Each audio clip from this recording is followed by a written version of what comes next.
Story we've been talking about this morning and certainly been thinking about probably for the better part of a year. And it is an inspiring one, that I promise, as tomorrow will mark 1 year since the senseless and brutal tragedy in Newtown, Connecticut. However, remarkably then, some of the grieving families have found ways to heal and to step from their darkness and to give back to all of us after having lost so much. I had a chance to speak to a few parents whose strength and spirit will stagger. Keep coming! Chase Kowalski ran his first race at just 2.5 years old. Turn it on, pal! At age 6, he competed in and won his first triathlon. And they put the number on his arm. Yeah, they painted it on you? Oh, let me tell you, he had that on for 2 weeks. Loved it. Told his kindergarten teacher, I was in a triathlon. And she was like, really? Dylan Hockley was a schoolmate of Chase's. His family had moved from England to Newtown, Connecticut because they found it idyllic. He was just pure joy, and his favorite word was, again, whatever you were doing, again. Chase and Dylan were among the 26 lost in the senseless brutality at Sandy Hook Elementary 1 year ago. What was your experience on December 14th? On one level, there's what you're experiencing there in the location in the firehouse, and physically unable to move as this information's being thrown at you. And it's almost like physical blows. That Friday, I don't think we thought we would ever be able to really deal and cope. But 2 days later, Rebecca says, her son Chase came to her in a vision. And that vision totally repaired my heart and just made it's so hard to describe and explain, but it keeps us just going. And let's do this for Chase. They created Race for Chase, a foundation in his memory to bond families together in a shared love of racing. People just show up, you know, they're present, they're here. And then they tell us, you know, I'm doing this for your son. I'm doing this because of your son. It's beautiful. Seems like you're seeing a good world out there. Yeah. For all the bad, there's a lot of good. Yep. As the chaos and heartbreak engulfed them, Dylan's father Ian turned to running as therapy and escape. It's putting one foot in front of the other. It's like getting up every day. We've got to get up every day for 365 days every year for however many years. What was it that you were carrying with you as you ran? So you get out on the road and it starts to get hard, and then just it hits you while you're training. And when that wells up inside you, it chokes you up for a moment and you almost feel like you have to stop.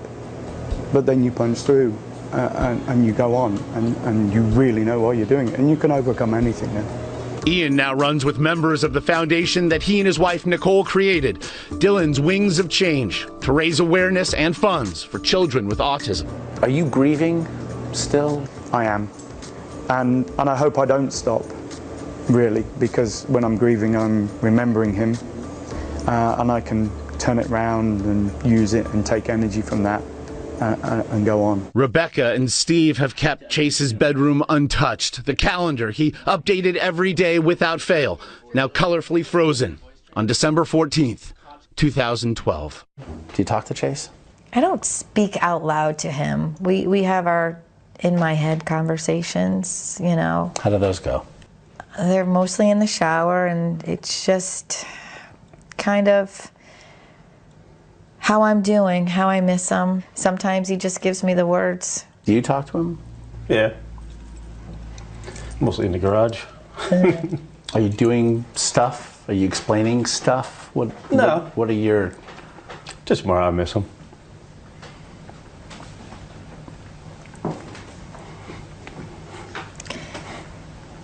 You weren't supposed to do that.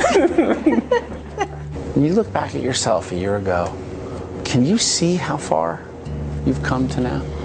I've changed direction from the person that was going this way and thought that was his route and that was his family's route.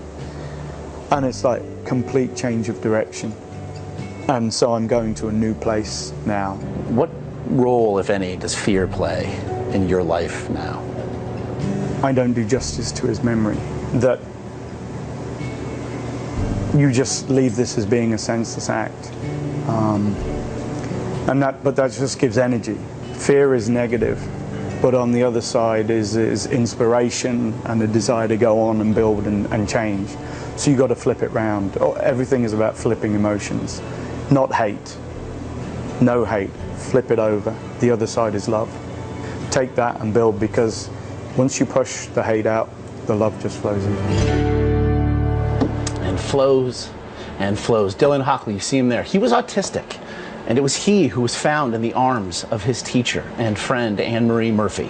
Something that, just as Becky Kowalski's vision does for her and her family, Ian and Nicole say gives them a tremendous amount of peace. And it is certainly a peace that we all wish for all of them in the days and the months and the years to come. And we want to thank the Kowalskis and the Hockleys for letting us in and seeing the bad and the good that perhaps can come from it. It was very giving of them to do that. It's been a very difficult time, needless to say, and tomorrow is the anniversary, and Newtown has said, you know what, to the national media, let us just be by ourselves. Yeah. And the fact that everyone is listening to that, so it's so nice of them, so caring of them to Can't thank them to enough. let them in that your home wisdom's like that. so hard Means a to learn, lot. but it's nice of them to share it. Really Yes. something. Indeed, great job. We can learn.